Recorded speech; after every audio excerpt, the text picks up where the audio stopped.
nosso sistema, a regra é que a pessoa responda ao processo em liberdade, né? O princípio da presunção de inocência, segundo o qual ninguém será considerado culpado antes do trânsito em julgado de sentença penal condenatória.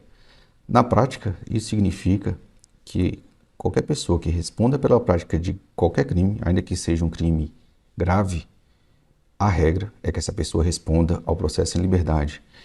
E essa regra, pessoal, mesmo a sentença condenatória sendo proferida, a regra é que a pessoa tem o direito de responder em liberdade, porque, repita-se, a pessoa só é considerada culpada após o trânsito em julgado de sentença penal condenatória. Ou seja, após essa sentença após não caber nenhum recurso contra essa sentença.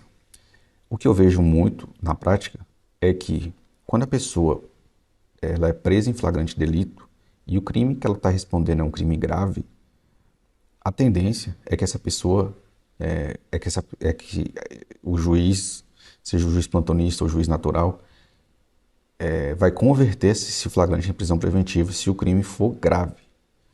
Porém, pessoal, o entendimento aí amplamente majoritário, tanto de tribunais quanto do Superior Tribunal de Justiça e do Supremo Tribunal Federal, é de que a gravidade em concreto do crime não é fundamento por si só para o decreto de prisão preventiva ou para a conversão do flagrante em preventiva.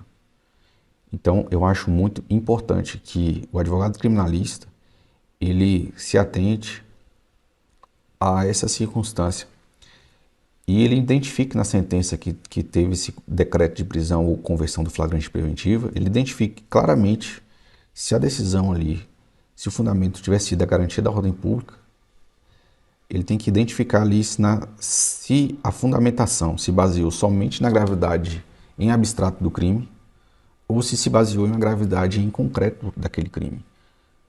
Porque, repita-se, se for somente na gravidade em abstrato, por exemplo, o juiz lá ele converteu o flagrante em preventiva porque a pessoa está respondendo pela prática do crime de homicídio. Homicídio é um crime gravíssimo. Então aí o juiz, vamos dar um exemplo, o juiz justifica, converto o flagrante em preventiva para a garantia da ordem pública, uma vez que o acusado, ou o autuado, ou flagranteado, ele está respondendo pela prática do crime de homicídio, que é um crime gravíssimo, que causa grande repercussão social, e é um crime contra a vida, que tem o bem jurídico mais importante tutelado pelo nosso ordenamento.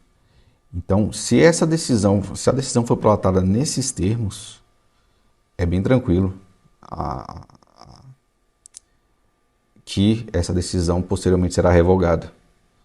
Seja ali por um outro juiz que vai assumir o caso, ou pelo tribunal, ou até mesmo pelo STF, ou STJ ou STF. Por quê? Porque a jurisprudência é muito tranquila. A gravidade em abstrato do crime não justifica o decreto de prisão para a garantia da ordem pública. Então, pessoal, o que tem que ser feito, no meu ponto de vista, analisar a decisão, verificar se o fundamento, se for da garantia da ordem pública, se esse fundamento se baseia em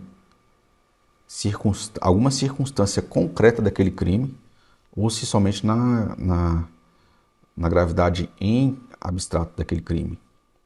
E meu ponto de vista, pessoal, uma vez que uma decisão judicial que fez a conversão ou que decretou a prisão preventiva, ou que fez a conversão do flagrante preventiva, se essa decisão não tiver fundamentada, no meu ponto de vista, o juiz somente, se for lá na sentença, é que ele vai ter condições de